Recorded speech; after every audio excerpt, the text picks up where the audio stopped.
Glórias a Deus. Aleluia. Saúdo você gripado, com a paz do nosso Senhor Jesus Cristo. Amém. Somente pela graça dele mesmo. Apesar que nós homens somos mais moles. Estou me sentindo com o corpo bem moído. Estamos tratando nesse primeiro período do ser de Deus e seus atributos. Estamos buscando conhecer a Deus. Semana passada nós falamos que a sabedoria, ela é essencial em Deus, ela faz parte do nosso Deus. Não é apenas uma característica dele, não é apenas uma faceta dele, mas é algo que faz parte do nosso Deus. Falamos que a sabedoria ela não pode ser separada de Deus. Não é algo que você um dia, nós como seres humanos, um dia nós somos irados, no outro dia nós somos amorosos, ou nós somos pacientes, somos impacientes. Não, ele é sábio o tempo todo. A sabedoria ela não é propriedade de homens que estudam, que buscam, mas a sabedoria ela é propriedade de Deus. Tanto que a palavra de Deus diz que se você quer sabedoria, peça a Ele, que Ele dá. Nós precisamos de sabedoria. A sabedoria ela é aquela que não permite que nós andemos em caminhos errados. É aquela que, enquanto nós estamos trilhando um caminho, o Senhor ele nos dirige para um lado, para o outro, para frente.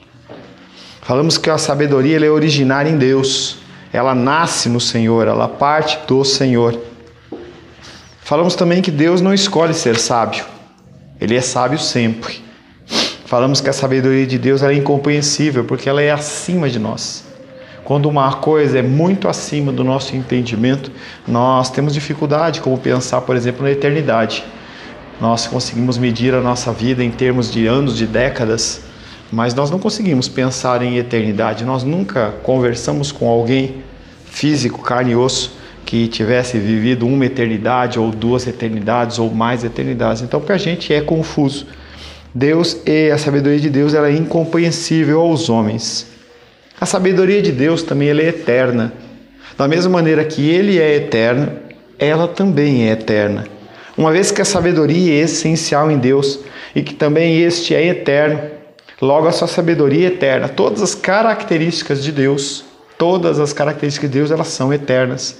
Elas não são passíveis de acabar um tempo, como a fidelidade. A fidelidade de Deus ela é eterna. Independente do que você faça, ou como você age, ou como você reaja, ele continua sendo fiel. O autor do livro de Provérbios registra uma sabedoria especial que diz estar presente antes de todas as coisas. Essa só pode ser a sabedoria do nosso Deus. Provérbios capítulo 8.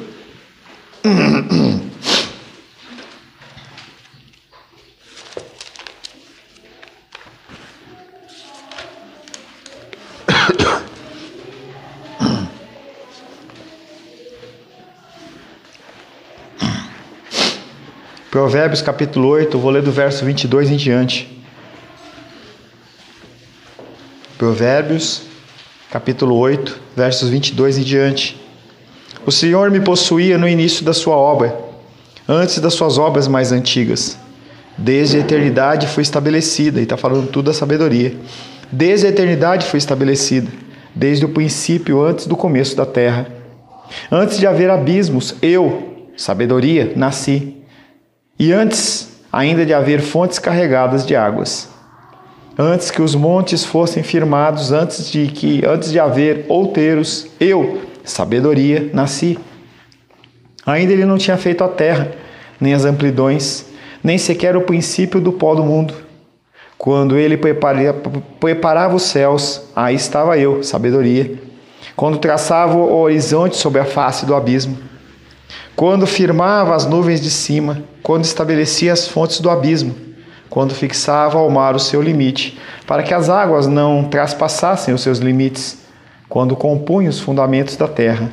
Então eu, sabedoria, estava com ele, e era o seu arquiteto, dia após dia.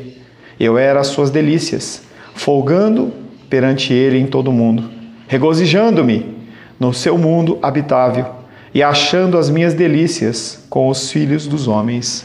A sabedoria é algo especial. Muitos dizem que a sabedoria é uma pessoa, na pessoa do Senhor Jesus Cristo. É uma característica da ação de Deus, na figura de Cristo, nas nossas vidas ou na criação. A sabedoria ela é inseparável de Deus, por isso ela é eterna. Jó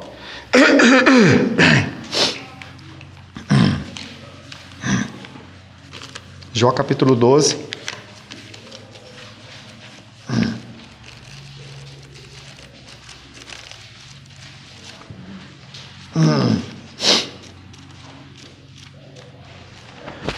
Jó capítulo 12, versos 12 e 13. Jó capítulo 12, versos 12 e 13. Alguém, por gentileza? Com os ídolos está a sabedoria, com abundantes dias o entendimento. Com ele está a sabedoria e a força, poder e entendimento tem. Na minha versão, está a sabedoria com os idosos, e na longevidade o entendimento. Não, com Deus está a sabedoria e a força. Ele tem conselho e entendimento. A sabedoria está em Deus e não nos homens.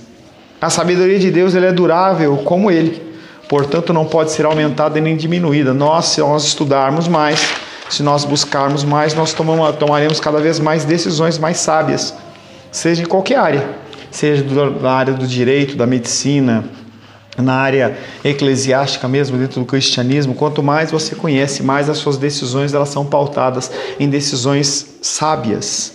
Mas Deus ele não tem como aumentar mais, não tem como diminuir a sabedoria dele, porque a sabedoria faz parte dele. A revelação e a proclamação da sabedoria divina. A sabedoria divina ela é revelada em Cristo. Colossenses capítulo 2.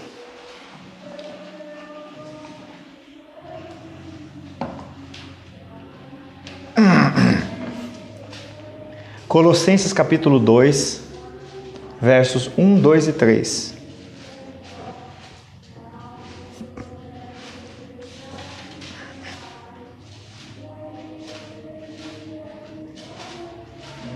Capítulo 2. 1, 2 e 3. Alguém, por gentileza?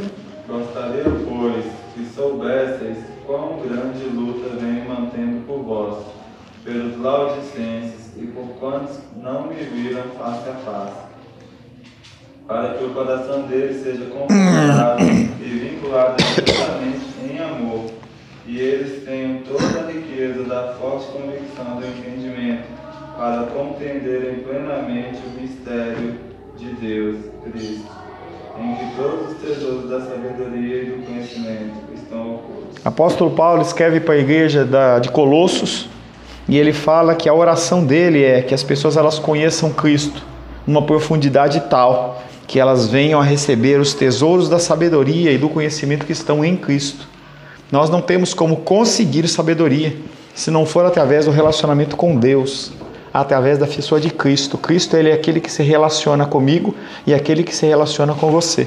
As pessoas muitas vezes elas acham que elas podem chegar a Deus, mas na verdade Deus ele coloca a situação como uma situação em que o próprio Cristo ele é a ponte, ele é o caminho, ele é a verdade e a vida. Qualquer coisa que você queira conhecer de Deus, elas estão ocultas em Cristo.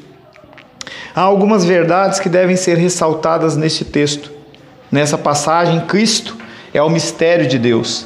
Paulo já havia falado desse mistério em Colossenses capítulo 1, abre lá.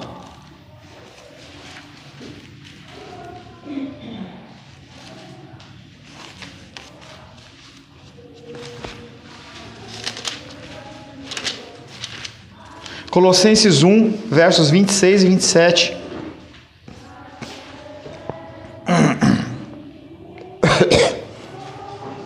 Colossenses 1, versos 26 e 27. O mistério que estivera oculto dos séculos e das gerações, agora, todavia, se manifestou aos seus santos, aos quais Deus quis dar a conhecer qual seja a riqueza da glória deste mistério entre os gentios, isto é, Cristo em vós, a esperança da glória. Quando a gente pensa em Antigo Testamento, apesar da figura de Cristo, conforme nós já estudamos, ela ser presente no Antigo Testamento, eles não tinham o contato que nós temos com Cristo. O mistério que estiver oculto dos séculos e das gerações, ou seja, de Adão até o Evangelho de Mateus, agora, todavia, se manifestou aos seus santos. Deus ele se deu a revelar. O que as pessoas esperavam aparece na figura de Cristo. Os judeus não aceitam, porque não era o padrão que eles queriam, mas era o que Deus tinha a entregar. O mistério que estiver oculto dos séculos e das gerações agora, todavia se manifestou aos santos. Não são para todos, mas são apenas aqueles que Ele escolhe, aos quais Deus quis dar a conhecer. Ele quis dar a doação da sabedoria, a doação da figura de Cristo, para aqueles que conhecem, provém de Deus. Qual seja a riqueza da glória desse ministério entre os gentios, isto é, Cristo em vós, a esperança da glória. Ele vem falando sobre essa esperança que nós, como gentios, não tínhamos e passamos a ter a partir da morte e ressurreição de Cristo. Nessa passagem, toda a sabedoria e conhecimento estão escondidos em Cristo. Está tudo dentro de Cristo. Não adianta você querer buscar sabedoria no Espírito Santo, não é característica dele. Se não adianta você querer buscar sabedoria em Deus, você tem que buscar sabedoria em Cristo, porque é lá que estão ocultos. As figuras da Trindade, elas são muito bem definidas nas suas funções, nas suas atribuições. E a sabedoria faz parte das atribuições de Cristo. Tudo que Deus deu a conhecer aos homens está contido em Jesus Cristo. Nós já falamos que se você quiser conhecer qualquer coisa de Deus, ela está aqui. Tá? A palavra de Deus, também chamada de o Verbo, lá em João, fala que Ele é o Verbo. Tudo que está aqui se refere à figura de Jesus Cristo. Para você conhecer a figura de Deus, a pessoa de Deus, Deus ele se revela única e exclusivamente através da sua palavra. Você pode até identificar Jesus Cristo, pode identificar Deus, a divindade de Deus na natureza, nós já falamos disso. Mas para você conhecê-lo, o que Ele pensa, o que Ele quer, o que Ele deseja, como você tem que adorá-lo, se você pode ou se não pode fazer uma coisa ou outra, o que você tem que fazer através das Escrituras. Jesus Cristo, segundo a natureza divina, conhece todas as coisas, porque Ele é Deus. Da mesma maneira que Deus Pai é onisciente, onipotente e onipresente, Jesus Cristo também o é. Este conhecimento, sendo divino, abrange tudo e é imutável e eterno, abrange todas as coisas. Você pode ter uma especialidade. Eu sou especialista em engenharia mecânica. Eu posso ser especialista em flores. Eu posso ser especialista em fazer comida. Não, Deus, Ele tem um conhecimento que abrange tudo. E Ele é imutável e Ele é eterno.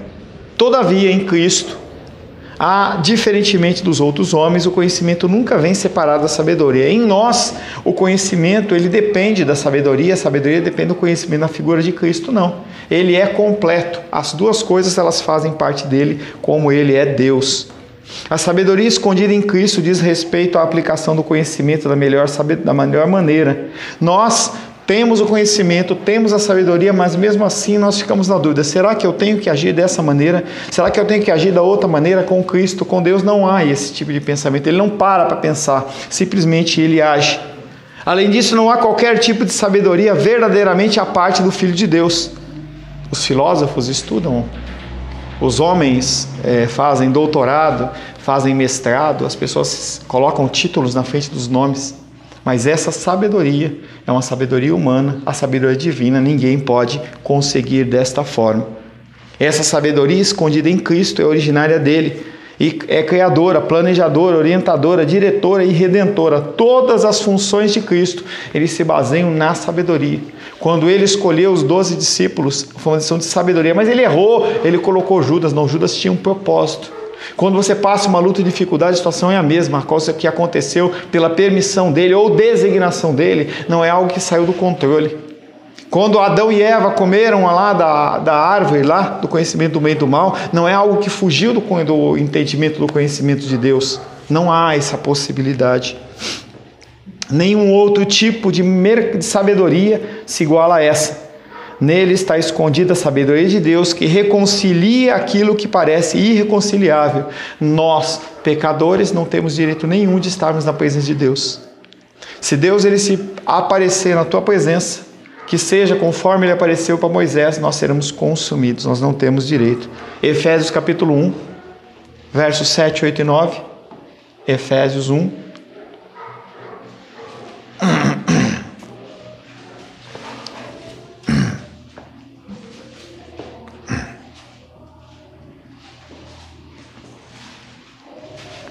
Efésios capítulo 1, versos 7, 8 e 9.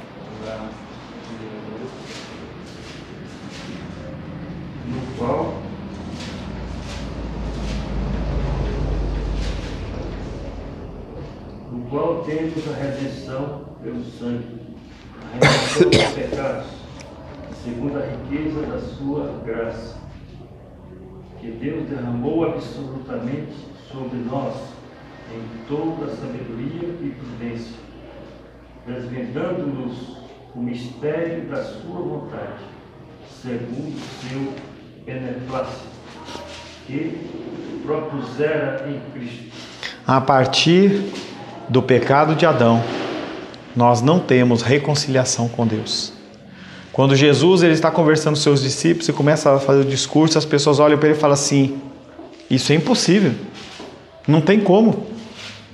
E aí Jesus fala, lá em Lucas: o que é impossível para os homens é possível para Deus. Então o que era irreconciliável, não havia preço que pudesse pagar, Jesus Cristo ele vem e paga, no qual temos a redenção pelo seu sangue, a remissão dos pecados segundo a riqueza da sua graça, que Deus derramou abundantemente sobre nós em toda sabedoria e prudência, desvendando-nos o mistério da sua vontade, segundo o seu beneplácito que propuseram em Cristo. E cada passo que nós damos, nós vamos recebendo de Deus uma porção dessa sabedoria para que nós possamos dar o próximo passo. A alimentação divina de Deus sobre a nossa vida não é um cântaro, não é uma bandeja de comida, mas são gotas sobre a nossa vida para que a gente possa caminhar. Se a gente receber cântaros, o que acontece é que a gente não consegue absorver, as coisas elas derramam e a terra mesmo ela cai e se incumbe de absorver. Por isso que o Senhor ele vai dando-nos a sabedoria. Por isso que nós cultuamos ao Senhor uma vez por semana, para que você possa ter uma semana para você entender, digerir, colocar em prática. Não é folga, não é nada, simplesmente Deus ele ordena que nós sejamos um dia para a adoração dele e conhecê-lo e louvarmos e adorarmos, bendizermos o nome dele. Ele sabe que se você tem segunda, terça, quarta, quinta, sexta, sábado, segunda, você acaba não absorvendo ou absorvendo a coisa de uma forma fracionada. O termo propósito de Deus a respeito de todas as realidades está revelado em Cristo. Qual o propósito de Deus? Porque Deus ele permite, ou ele designa que as coisas aconteçam. Vimos aí o evento do candidato que foi esfaqueado. Qual o propósito de Deus nisso? Será que essa ação foi uma ação que foi fora dos planos de Deus? Será que Deus ele não tinha nenhum propósito, a permissão dele ou o desígnio de que isso acontecesse? Não conseguimos entender com as nossas mentes, mas nós temos que entender que o nosso Deus ele é soberano, ele revela todas as coisas em Cristo. A pregação do Evangelho é a maneira pela qual a bondade de Deus é derramada sobre nós. Como que Deus ele demonstra o amor dele? Será que é dando para você uma casa nova, é dando um emprego novo, é dando as condições terrenas de você viver? Ou é através da pregação ele te alcançar? Porque apenas através da pregação da palavra as pessoas elas recebem o ensino de Cristo. Você vê esses pregadores itinerantes, o cara vai e conta a história dele, conta que ele foi um ex-pai santo, ex-padre, ex-traficante, ex-isso. E as pessoas ficam realmente impressionadas. Mas o que isso acrescenta para a pessoa? Nada. Qualquer testemunho de vida que eu venha contar para você, você vai se alegrar comigo, mas isso não acrescenta em você nada. O que muda o meu coração, o que muda o seu coração é a pregação da palavra de Deus, que pela inspiração do Espírito Santo nos alcança. É muito gostoso você ver em testemunhos, mas aquilo não acrescenta nada. As igrejas elas são alimentadas e fomentadas em novos testemunhos e você vê as pessoas cada vez mais buscando milagres, e você vê que a vida das pessoas não muda absolutamente nada. Elas continuam as mesmas. Essa manifestação da bondade divina vem em forma de sabedoria. Essa sabedoria se associa ao entendimento claro a respeito dos acontecimentos dos últimos dias, que já havia começado no tempo em que Paulo escreveu a sua carta. Todavia, esta sabedoria estava escondida em Deus. 1 Coríntios, capítulo 1, verso 24.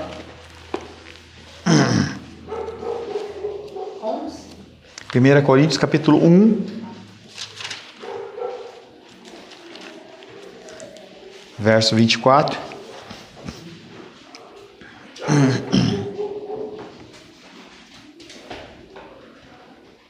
Mas, para os que foram chamados, tanto judeus como gregos, e ele está falando a totalidade da humanidade, Mas para os que foram chamados, tanto judeus como gregos, pregamos a Cristo, poder de Deus e sabedoria de Deus. Toda e qualquer pregação, ela tem que ter como foco, como base central, a figura de Cristo, que é o nosso Redentor.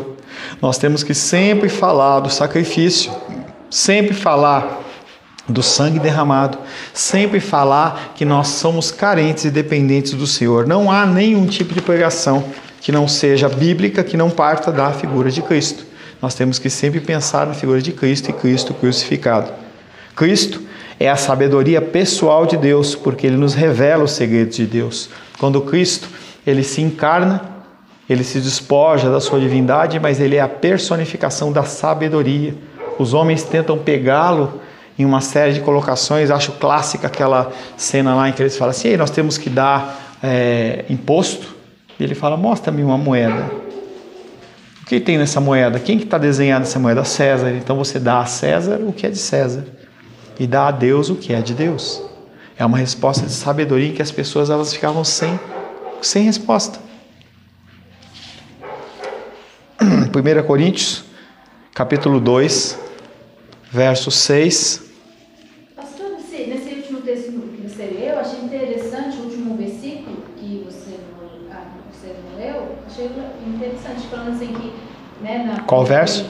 1 Coríntios 24, aí o 25, falando: porque a loucura de Deus é mais sábia do que dos homens, e a fraqueza de Deus é mais forte que dos homens. Porque quando você compara a sabedoria humana com a sabedoria de Deus, ela, para os homens, é loucura. Quando eu falei para o meu pai que eu iria ser pastor, de que eu iria abandonar o meu trabalho, iria sair de São Paulo com a minha casa própria e vir para cá, ele perguntou para mim: você está louco? Não tem como explicar. A sabedoria de Deus é algo que nos convence a caminhar e tomar direções que muitas vezes as pessoas não entendem. Elas não entendem porque é como se a gente estivesse falando uma língua diferente. É como se a gente estivesse falando um alemão, falando um chinês, a pessoa não entende. E por ela não entender, o que acontece é que ela repele. Quando o ser humano não entende algo, algum conceito, algum ensinamento, e ele se luta para tentar conhecer, ele não consegue entender, o que ele faz é que ele repele. Nós vemos isso na realidade, nos nossos familiares, nas pessoas que nos cercam. Quando nós tentamos expor algo que é uma sabedoria de Deus, as pessoas não querem. Por que as igrejas mais malucas são as mais cheias? E você vê a pessoa falando, o pastor pregando, e você fala assim: o que ele está falando não tem lógica. Eu vou jogar uma pedra num boneco de Golias para derrubar as minhas provações. Se você for pensar dentro do contexto humano, de sabedoria humana, como é que a gente pode querer fazer uma analogia dessa? O cara constrói um boneco de isopor de 4 metros, 3 metros, te dá uma pedra que você compra a R$1.000 a pedra, e você tem jeito de jogar 3 pedras. Aí você joga as pedras. Se você derrubar o Golias, aí você venceu a sua luta. E quando aquele boneco cai ao chão, as pessoas elas entram em euforia. Se você for analisar uma coisa como essa, você fala assim: não é possível. Pastor, nesse versículo 5 ainda que a Melissa falou, a loucura de Deus é mais sábia do que o homem. Isso bate também com a rejeição do Novo Testamento pelos judeus? Sim, porque quando eles olham para a figura de Cristo, eles não conseguem entender a figura de Cristo desvinculada da figura dos juízes, que eram pessoas que se levantavam para poder separar, para conseguir libertar o povo de Israel do domínio de alguém, no caso, naquela época, do domínio de Roma. Eles não conseguem entender que Jesus Cristo ele viesse naquela função de cordeiro. Então, quando ele fala loucura de Deus, não é que Deus ele tem loucura, é que se você pensar na menor porção da sabedoria de Deus, a menor da menor porção da sabedoria de Deus, para os homens é loucura. Porque, pastor, desculpa, mas um dia desse eu estava lendo, não sei se tem a ver, a gente já acabou de entrar, mas um dia desse eu estava lendo um devocional falando daquele cego, acho que é o Bartimeu, né? E aí falando assim, que os fariseus, né, tava aquela multidão imensa e tudo assim, e eles estavam vendo Jesus como um homem comum. Só que o Bartimeu cego né? Ele não via que Jesus estava não estava com manto, com aqueles negócios de rei, não estava com todo aquele ornamento de rei, né? E ele gritou, né, de me curar e tudo. E Jesus parou para ouvir a oração dele e curou ele, né? E tinha uma outra coisa que você falou agora. E essa questão da loucura também me lembrou essa questão da fornalha dos amigos, né? De Daniel, né? Que loucura! Eles saíram do fogo, a roupa deles não tinha nem cheiro de fogo, não tinha nada, né? Então, para um fato desse acontecer, né? Inúmeros outros exemplos, né? Jonas, existe vários, né? Uma pequena observação em relação a Bartimeu. O foco do texto de Bartimeu não é cura, mas esse texto de Bartimeu ele começa um capítulo ou 2 atrás, em que ele está mostrando que os discípulos, eles estavam discutindo, começa nessa história. Os discípulos estão discutindo quem é o maior no reino dos céus. E aí Jesus Cristo tem uma conversa com eles lá. E aí conforme vai caminhando, ele encontra a figura do Bartimeu, que o foco não é a cura. O foco é, ele tinha a capa dele, e ele lança fora o seu tudo cego, que era aquela capa que protegia ele no calor do dia e no frio da noite. Ele lança o seu tudo, independente do que ele ia receber ou que ele não ia receber. E ali está falando sobre o contexto de dependência. Muitas vezes nós lemos os textos de uma maneira muito focada. O negócio ali não é a cura de Bartimeu, e sim a entrega de Bartimeu. O foco não está na abertura dos olhos de Bartimeu, e sim na disposição dele de entregar o seu tudo, jogar suas capas, que era o que protegia e o aquecia. Uma pessoa sem aquela capa, à noite, como ele, na condição dele, ele morreria. Eu só quis citar esse exemplo, não vou mais falar muito, mas eu só quis destacar esse caso de Bartimeu, a fé dele, porque os que viam fisicamente eram os que estavam cegos, mas Bartimeu, ele já devia, assim, no meu imaginar, ele já devia ouvir de Jesus, ou a Bíblia, né? Já devia saber o ouvir de Jesus, então assim, ele era o que enxergava, né? A fé dele, ele que não via, ele que cria. Os que viam fisicamente eram os que estavam cegos, né? Eram os fariseus. Entendendo sempre que a sabedoria de Bartimeu, ela não é dele. A fé não é dele. Ela foi implantada em Deus, implantada em Bartimeu por Deus. Aquela ação dele é uma ação que é totalmente loucura perante qualquer outra pessoa, tá? O lançar da capa dele era o único bem que ele tinha. Ele não era um cego que tinha outras pessoas, como por exemplo, quando a gente vê lá no início do Evangelho de João, quando aquele homem se levantou, pegou a esteira e andou, as pessoas carregavam ele lá, tinham pessoas que o ajudavam. Esse cego Bartimeu, pelo menos dentro do contexto, apresenta que ele não tinha ninguém. Ele é uma pessoa que foi abandonada. Então, em algum momento, ele estava com aquela capa lá. E a capa representa a dependência. Quando ele se entrega, ele está mostrando o quê? É o tudo dele. É como a viúva que não tinha nada e entrega o seu tudo e deposita todos os seus bens no gasofilácio. Não é algo que é pensável, que é inteligente segundo o conceito humano. Mas é o quê? É loucura. Ele poderia muito bem levantar sem lançar capa. Se não curar, pelo menos eu estou aqui. Entendeu? Fala, André. Isso que o senhor está dizendo aí, sobre lançar a capa, eu uma vez tive um estudo que além da capa proteger ele do frio, do sol e tal, naquela época a capa também era como se fosse uma autorização para ele mendigar, para ele pedir esmola. Então ele tinha aquele direito de usar aquilo para pedir esmola e tudo. E quando ele lançou a capa, ele lançou até o direito dele de mendigar, de pedir esmola. Então ele largou tudo, além de proteger ele do sol, do frio e tudo, era como se fosse uma autorização que ele tinha do governo naquela época para ele ficar naquela situação ali. E aí ele lançou fora tudo. Ele não pensou, falou, e depois, como é que eu vou fazer? Sem a capa, como é que eu vou pedir? Eu vou ter o direito de pedir. Então, essa é muito interessante. Essa capa que você está falando, no sentido de autorização, eu não tenho como atestar isso, eu não conheço, nunca ouvi falar isso. Teria que realmente entrar no estudo do procedimento judeu. tá? Mas no resto eu concordo com você, tá? Não é, inclusive, alguma coisa que a Bíblia atesta, então eu não sei como que foi feito esse estudo. Há algumas verdades nesse texto que nós lemos de Efésios capítulo 3, versos de 8 a 11, nós não lemos. A sabedoria divina é proclamada através da igreja. Efésios 3. Não lembro. Eu vou ler agora. Eu pensei que tivesse lido já. 1 Coríntios 2:6? Não. Não lemos ainda? Tá. Então vamos lá. 1 Coríntios 1, capítulo 2. 1 Coríntios 2.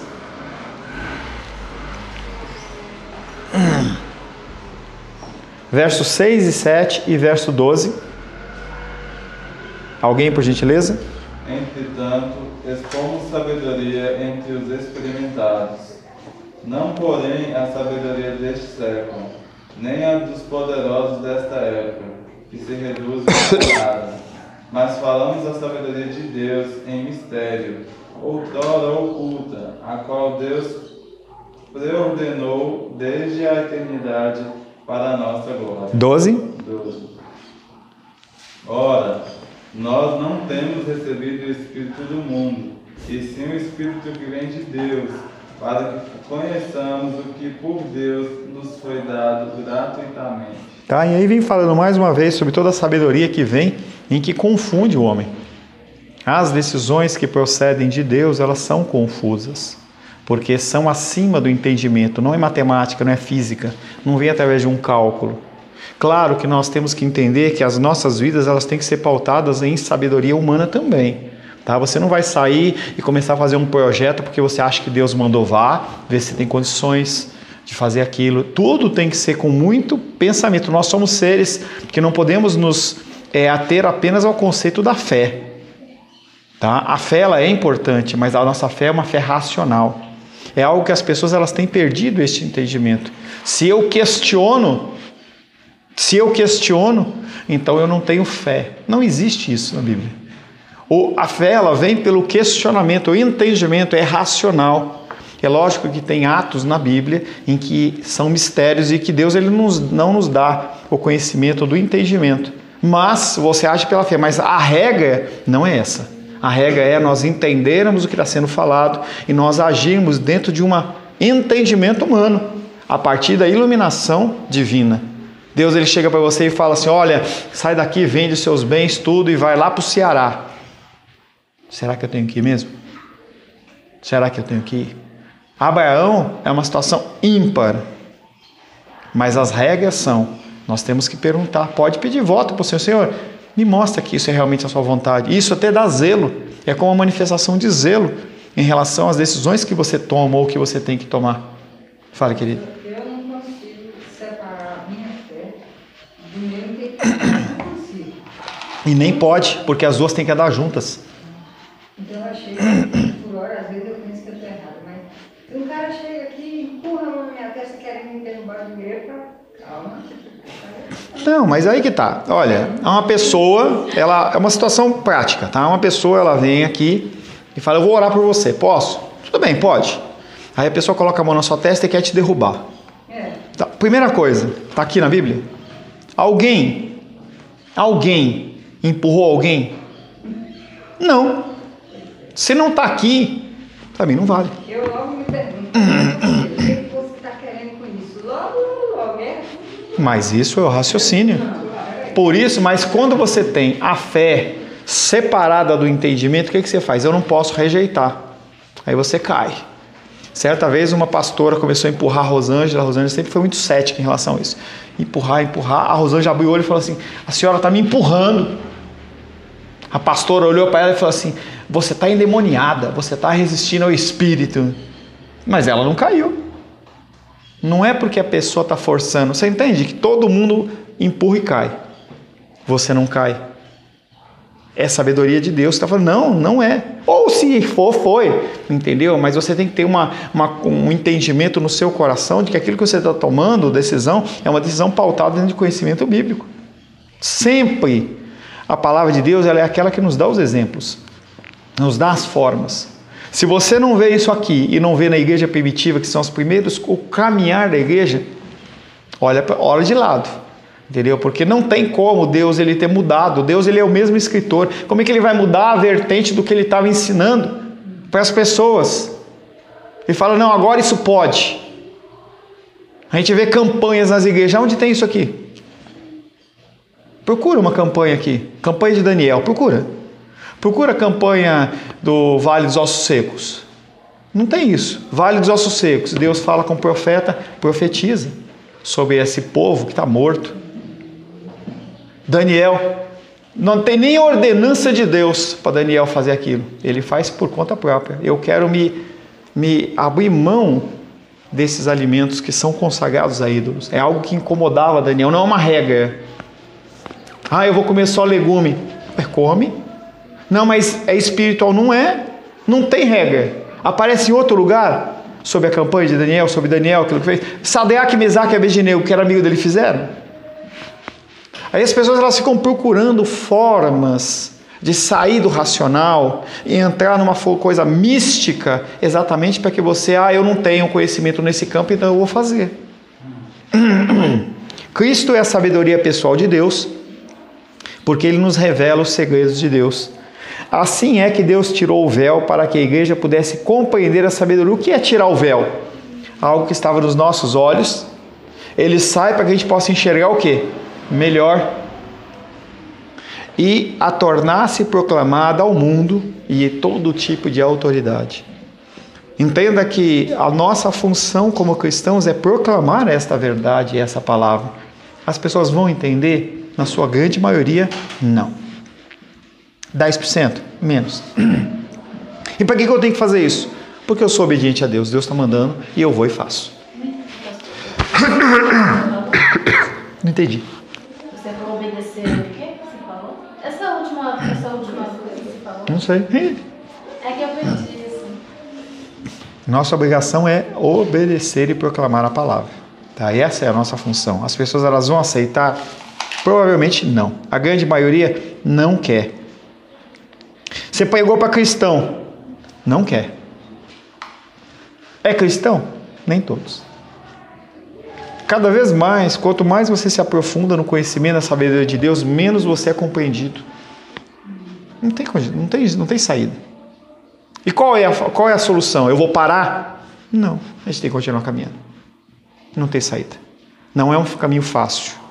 É algo que eu falo com vocês. Se a gente tivesse esse tipo de foco das maluquices, talvez a gente não tivesse com 2, 3 cultos de domingo. Mas não é. Quando eu vou a Deus buscar, eu falo, Deus, não, é isso aí. Continua caminhando. Quando eu vejo a figura de Cristo, que era o Filho de Deus, em que ele teve apenas 12 discípulos, sendo que um se perdeu, tá bom, vamos continuar caminhando. Até que, se for da vontade dele, esse tempo mude, a situação mude. Se não mudar, continua caminhando. O que nós temos é que nos apresentar perante o Senhor, devolvendo a Ele o talento que Ele nos entregou, multiplicado, na medida. Se alguém recebeu 10 talentos, multiplique 10 talentos. Se a pessoa recebeu um só, é um só que ela vai multiplicar.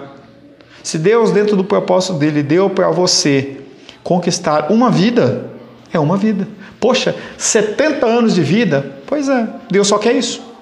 Por que você vai fazer mais? Eu estava pensando nisso ontem, sobre a questão das vidas. Eu falei, gente, porque tem um texto, né, que fala que uma vida, há uma festa no céu. Então eu fiquei pensando, eu falei, gente, se a gente... Uma vida vale mais do que o mundo.